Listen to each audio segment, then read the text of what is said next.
With national election fast approaching, it's been a bad week for former Pakistan Prime Minister Imran Khan, who not so long ago dominated Pakistan's politics. In 1 week, the former prime minister and his wife were sentenced to 14 years in prison in a corruption case, only a day after the cricketer-turned-politician was jailed for 10 years for leaking state secrets. Khan still faces 150 other charges, ranging from contempt of court to terrorism and inciting violence. Alongside the sentence, the court disqualified Khan from holding any public office for 10 years. Khan, who was the darling of the army just 2 years ago, has fallen from grace when differences emerged over army appointments. General Bajwa saw this as a red line and decided it was time to drop Khan. Demonstrations and a vote of no confidence ensued, and just a week before national elections, the army top brass has destroyed Khan's party and ensured Khan will not be participating. Khan has learnt the hard way that politics is no cricket match. The U.S. launched attacks Iran's Islamic Revolutionary Guards Corps and militias in Iraq and Syria in retaliation after 3 U.S. soldiers were killed by a drone attack in Jordan. The White House signaled that the campaign against Iran and its militias will involve several rounds of strikes. U.S. Central Command reported its forces dropped over 100 bombs on 85 targets. Reports indicate 40 people have died.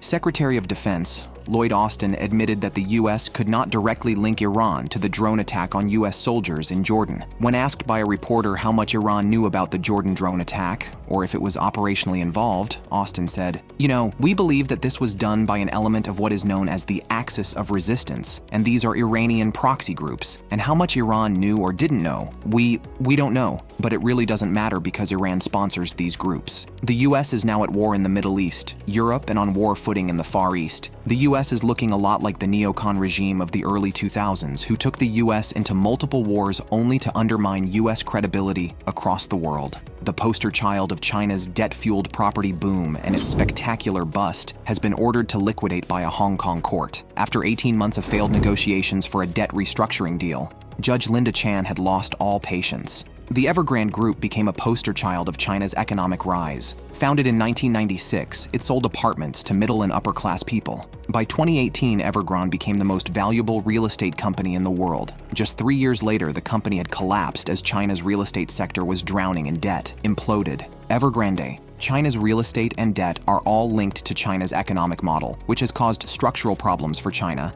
and possess a major stumbling block for the future. China's real estate crisis goes to a much deeper issue, that of China's economic model. Despite the image China's portrays, its domestic issues are growing and will need to be overcome if China wants to be a global player.